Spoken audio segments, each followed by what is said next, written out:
If you combine all of these reserves together, they constitute an area of about 200,000 square kilometres. I mean, if it was under one single management unit, it's probably one of the world's largest terrestrial protected areas.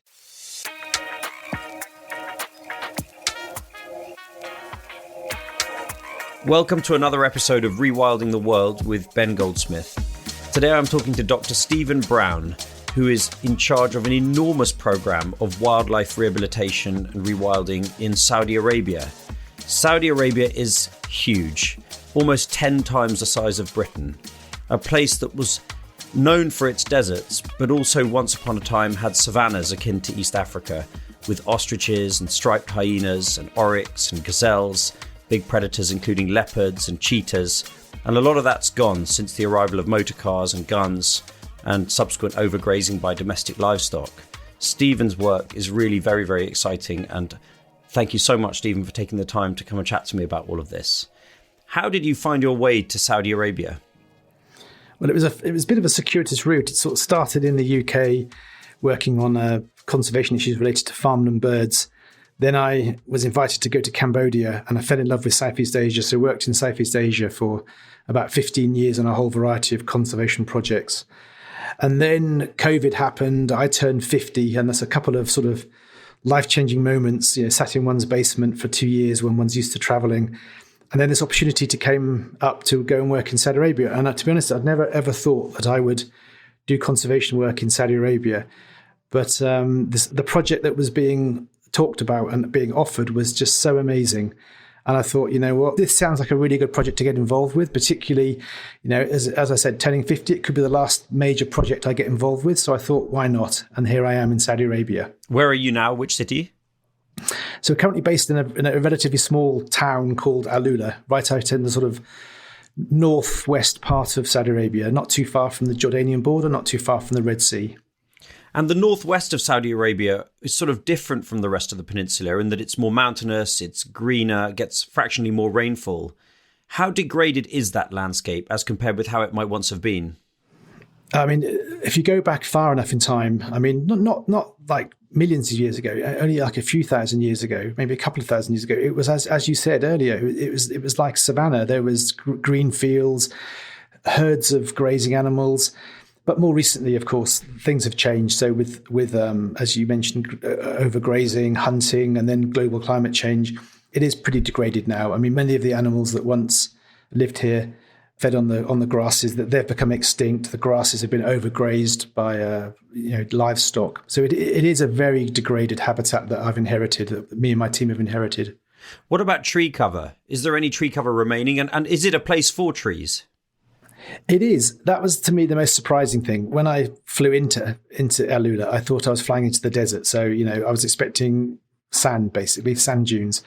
When I arrived, it was like flying into almost like the Grand Canyon. I don't know if you or the people listening are sort of familiar with places like sort of Moab in the US with sort of the arches and Canyonlands national parks. It's very, very similar to that. Sort of deep wadis, high mountains, volcanoes, lava fields.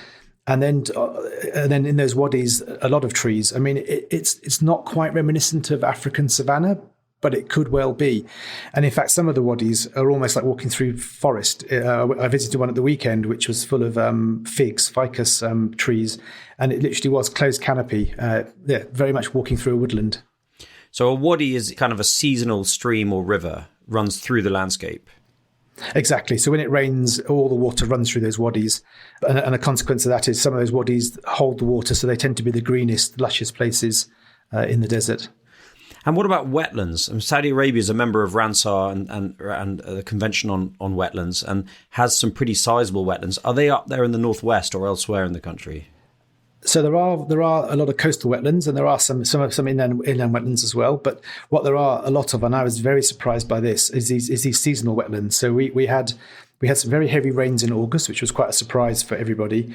And as a result of that, these oases did pop up all over the desert. And I visited one of them, I think it was September time, and it was literally like going to Minsmere in Suffolk, the RSPB reserve. There was so many wader species. There's probably 10 wader species of waders and probably 400 or 500, 600 birds, just like being, say, in Europe at an RSPB reserve. And what people live in that part of Saudi Arabia, and what do they typically do on the land? So historically, there would have been Bedouins who would have had, would have lived seasonally, varied between living in the desert in tents, maybe having a more of a base for the winter, with livestock, sort of camels, sheep, goats. But obviously, more recent times, people are more sort of urbanized now. So if you look at the town of Alula that I'm based in, going back maybe 100, 200 years, up to sort of thousands of years ago, there was very much the wadi where people would have lived in the summer in their mud houses with their fields growing dates and some surprising things like oranges, mangoes, a whole variety of vegetables.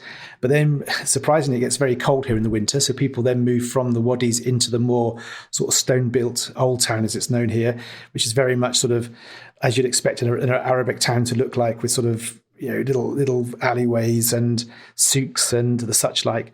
But then people move in the 60s, they sort of move more into more modern houses. And again, perhaps in the more post sort of oil period, into much more sort of villas and conventional housing.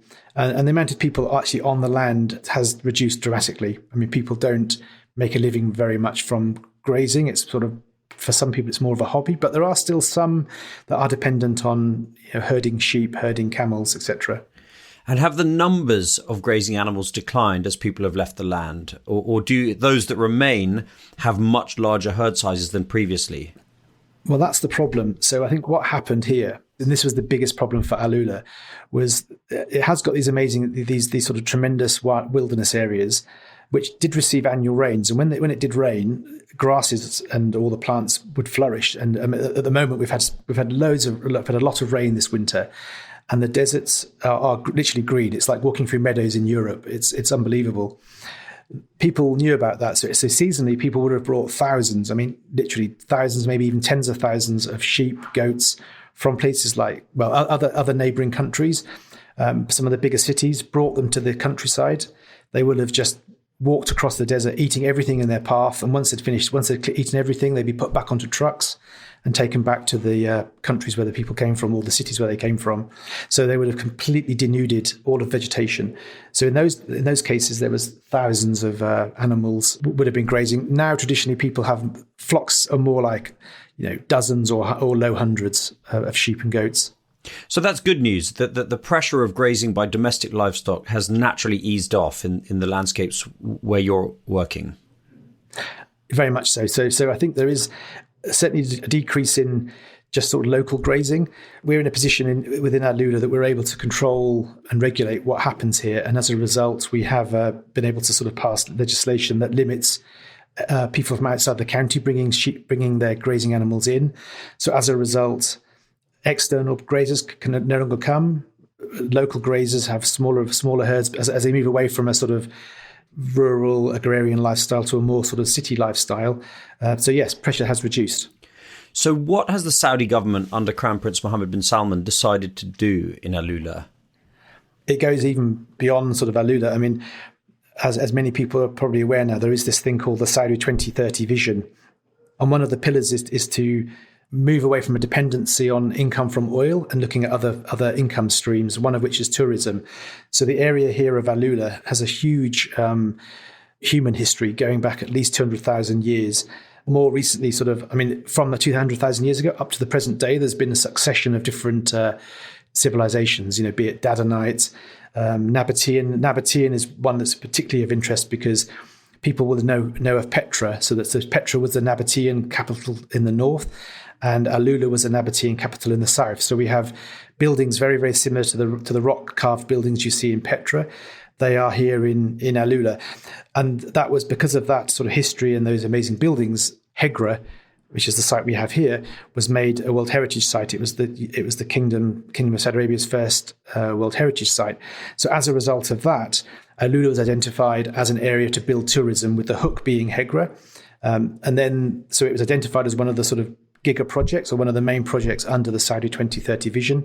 And the Royal Commission for Alula was formed as a government department and given complete jurisdiction to manage and to rehabilitate this area, which is 25,000 square kilometres, which for Europeans is about the size of Belgium. For people in the region is about 2.5 times the size of Lebanon. And for those In the US, it's about the size of Vermont. So it's a very large area. And is the government using the term rewilding? Because effectively, this is one of the biggest rewilding projects in the world. We are. I mean, it's called regreening, rewilding. There's a whole number of different terms used, but it is basically, to all intent and purpose, a rewilding project. So when we think of savanna landscapes, albeit ones that are crisscrossed by these lush wadis, we think of trees, we think of scrub, we think of abundant birds and wildflowers at certain times of year. We also think of communities of grazing animals and predators that hunted them. What were those species and what's their status now? So what you mentioned is the vision we have. So the vision for the Royal Commission for Alula is it's a vision that will run up until 2035. So by 2035, we will hopefully have in place what you just outlined.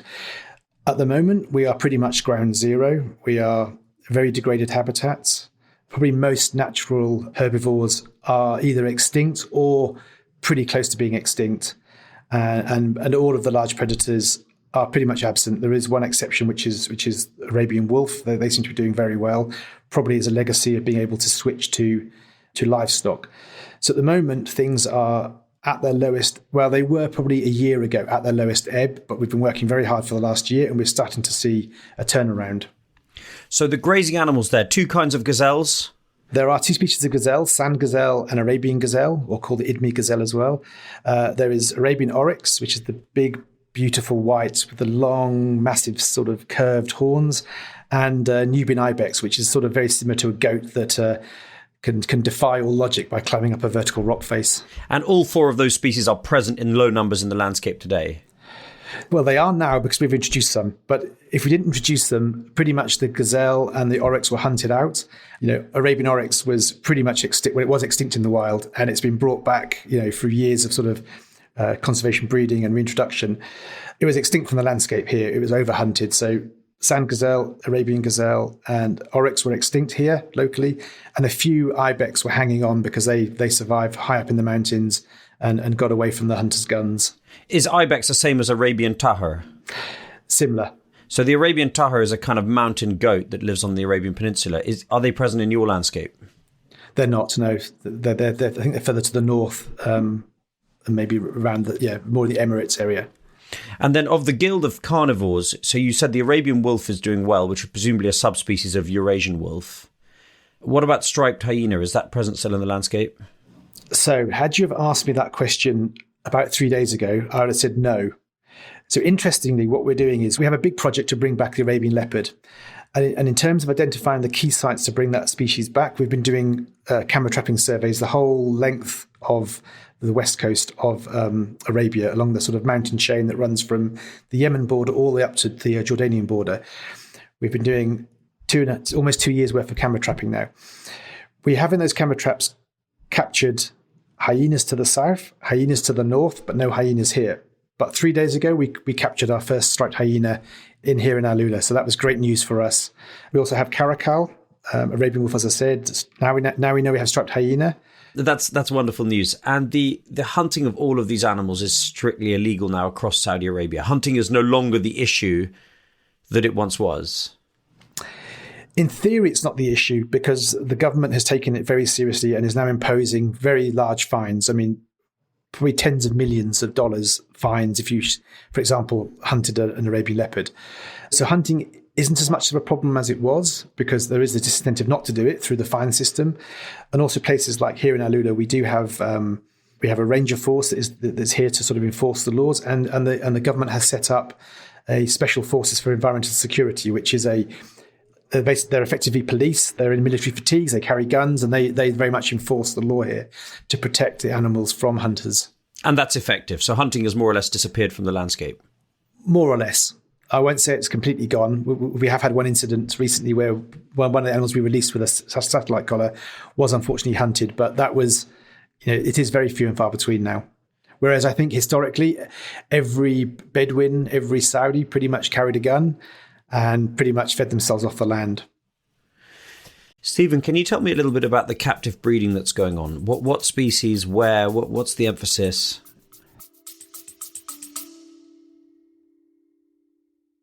This episode of Rewilding the World is very kindly brought to you by Uni, that's UNI, the world's first nature-friendly line of luxury body care. We've all heard about the harm that sun cream does to coral reefs, but it's not just sun cream and it's not just coral reefs. Well, Uni makes plastic-free, nature-friendly essentials like shampoo, conditioner, hand wash, and even natural deodorant, all full of nourishing ingredients such as seaweed kelp, aloe vera, and olive oil. We've been loving our Uni products, but don't take it from me. Here's my wife, Jemima. Yes, I really love them. They're such clean and nourishing products. The microalgae body oil is so good and really smells amazing. You can find Uni products at Space NK or at weareuni.com. So at the moment, the real focus for us primarily is the Arabian leopard. So we have a jurisdiction over Alula County under the remit of the Royal Commission for Alula, but we also have been granted the remit to be responsible for Arabian leopard for the whole of the kingdom.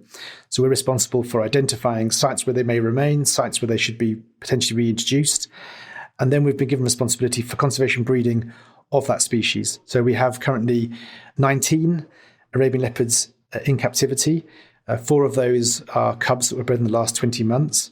And that's our main focus at the moment. So we have one facility at a place called Taif, which has just been completely renovated and made much, much better for the animals there.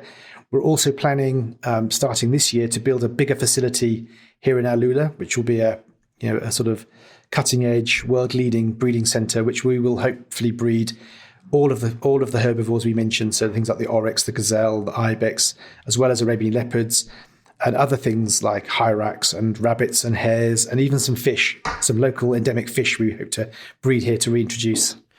What's the status of Arabian leopards in the wild? How many remain? So within the entire region, the last official estimate was 200, of which they said about 100 were in Saudi Arabia. We've done extensive surveys, the length and breadth of their former range over a number of years, and unfortunately we haven't camera trapped a single individual leopard, which would almost imply that they're extinct. I don't think they are. It is a huge country with huge areas of wilderness, so I'd like to think there are some still out there, but I would have thought in the kingdom the numbers are 10 or 20 individuals. That's just my guess. The official estimate is about 100. So in Spain, the Iberian lynx, which is endemic to the Iberian Peninsula, was down to about 90 individuals. And the governments of Spain and Portugal, backed by the European Commission, trapped a number of them and established captive breeding facilities. And that whole program has been an enormous success. There are now estimated to be around 1,300 Iberian lynx in the wild. Are you learning from those projects that have been carried out successfully elsewhere in the world? For example, in respect of training the young leopards up so that eventually they can be released out into the wild? Yeah, that's absolutely what we will be doing. I mean, we're very fortunate. One of my members of my team has worked for 20 years. He comes from Portugal. He's worked for 20 years on big cat sort of captive breeding reintroduction, working both on the lynx and on the Persian leopard. So he's bringing a lot of experience with him from that previous work into this team. And one of the things we will be creating will be these training facilities where we will be training leopards to start on small prey, work their way up. And only if they graduate from sort of a leopard boot camp will we actually release them. If they don't graduate, there's no point releasing them because they will be doomed to fail and they're better kept in captivity for breeding. It's just too exciting for words, Stephen. When you create a marine protected area and you remove all commercial fishing and other environmental hazards from that area, quite quickly wildlife recovers to the extent you get a spillover effect, and fishermen find that they're catching more fish in the areas where they're still allowed to take their boats than they ever were previously. Is it possible that wildlife in the Alula area will reach an abundance that creates this kind of spillover effect, and that wildlife will recolonize down that mountain range all the way to Yemen, up towards Jordan and eastwards towards the rest of Saudi Arabia? I mean, that would be, manna from heaven for the Arabian leopard, and that will be, that's what we're aiming for. But that I fear is many, many decades away until the population recovers that much. But in terms of other species, we are absolutely seeing that, as you said. So one of our reserves, which was so degraded, and we need to see results very quickly. It's 1,500 square kilometres. We completely fenced it with 250 kilometres of fencing. Now, that's not ideal. I know it's a bit like fortress conservation, but we need to do something very, very urgently. We put that fence up. By doing that, it excluded a lot of the grazers who came from outside of Alula. People who live in Alula can still use the area to move their camels, for example. But within 12 months, the vegetation had gone from pretty much bare sand to today. If you go to there today, I can show you areas where you'll be walking knee deep in lush vegetation. Already, in response to that, some of the animals we've released have started to breed. So some of the gazelle are starting to breed. In good years, they will produce 2 calves, 2 fawns. But if the conditions are right, we're hoping that these nature reserves that we're creating will produce a surplus of animals. And then we're not working in isolation. So you have the Royal Commission for Alula, based here around Alula, but we have these giga projects. So we have the Red Sea Development Project to our immediate west. We have Prince Mohammed bin Salman Royal Reserve. We have Neom. We have King Salman Royal Reserve. So we have another very big reserve to the north. If you combine all of these reserves together, they constitute an area of about 200,000 square kilometres. Now, all of those reserves are being managed for wildlife. We're all sharing our practice with each other. We're all talking to each other. We're looking to connect our reserves within Alula to each other and connect our reserves in Alula to the reserves around us. That will create an area. I mean, if it was under one single management unit, it's probably one of the world's largest terrestrial protected areas. What we're hoping is that what we will do in these reserves, individually we'll be producing an excess, which will spill into other reserves. Then those reserves will then spill into other countries, maybe north into Jordan or into other parts of Saudi Arabia. So we will be having not only a country national impact, but a regional impact as well. And then once we've got the prey base up, then of course the leopards are free to then roam and feed and breed and spread as they wish. And when you say get the prey base up, these are obviously semi-desert ecosystems, and in some places they're out-and-out desert ecosystems. What kind of abundance are we talking? I mean, how will this feel to a visitor in 15, 20 years? Presumably it won't be the kind of abundance that you see in the Serengeti. It won't be. I think in some years it can be. I think when it rains a lot and you have very good growth, as I said, the species the gazelle do produce twins, and you get very, very rapid population increase. The flip of that is in years when there's very low rain and less vegetation, of course you get large die-offs. So you get these big peaks and troughs. What we're hoping is that the peaks and troughs will come and go, but we'll have the line will slowly go upwards, so that the underlying population size will increase. What about cheetahs, Stephen? There were cheetahs through the Arabian Peninsula. Is it a possibility that the cheetah can make a return one day? Cheetahs is one of the species that we are definitely looking at. We had very early days, we had some, an organisation came in and did an assessment of the potential for biodiversity conservation within Alula. One of the species they identified was cheetah. Now, cheetah was present here. The last one was shot not too far from here in 1976, a female and a cub, which makes you think there must have been a male. But anyway, apparently that female and cub were the last two that recorded as being shot. So it's not. I mean, it's within my lifetime. There was cheetahs here. There was a recent discovery not too far from here to the north, near a place called Tabuk, a couple hundred kilometres from here. There was a cave was found with 17 mummified cheetah corpses within it.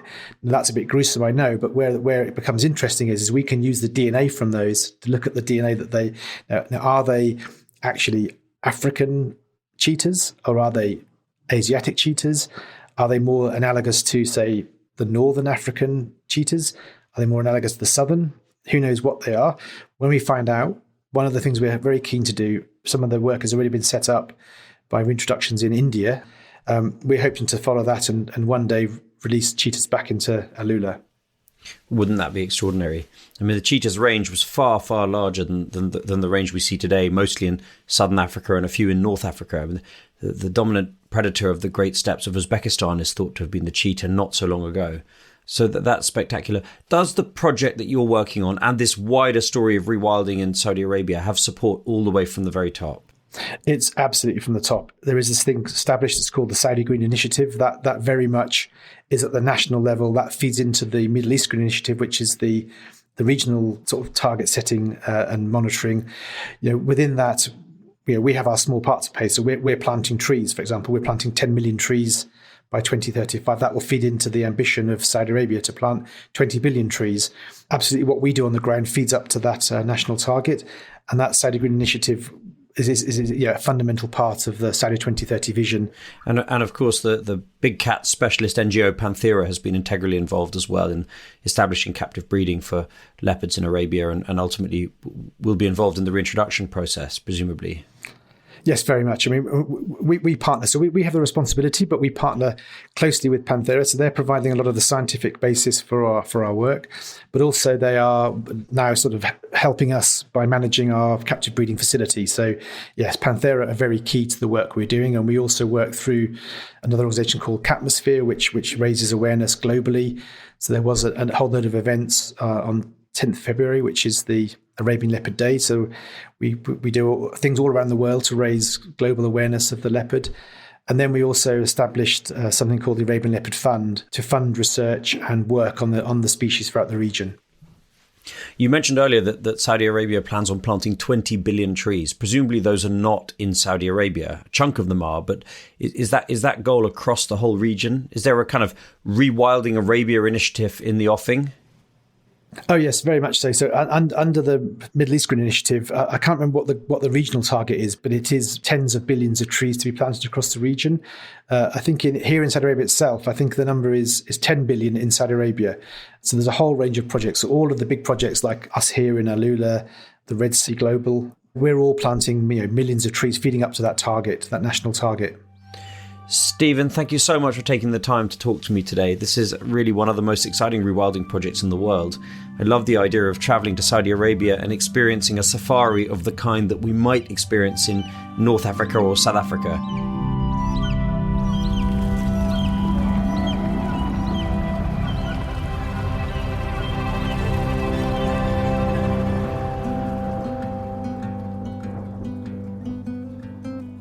I always had the impression that the Arabian Peninsula was just desert, 1001 nights, sand dunes. But as we've learned with Stephen Browne, in fact, a lot of the coasts and the kind of higher elevations were in fact seasonal dry grasslands, more savanna than desert.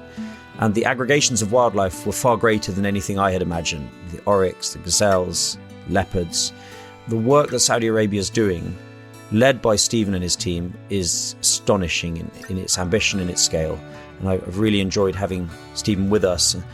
If you're enjoying this series, please do subscribe on your chosen podcast platform, give us a review, share it with your friends and family. All these things really matter.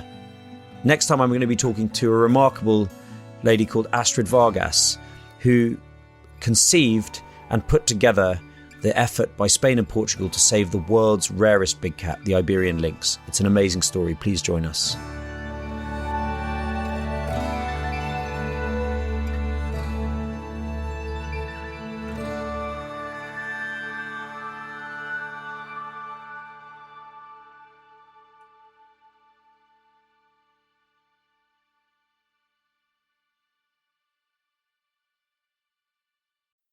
You already know that this isn't about one species. It's about systems, interdependence, collapse. And yet, wild salmon, one of the clearest indicators we have, are vanishing fast. Their decline signals something deeper, something more dangerous. I'm Jim Murray. I host The Last Salmon. It's not a side story. It's the biodiversity story that everyone like you should be listening to. Season 2's out now. One of the best ways to support rewilding is to go and visit rewilding projects on the ground.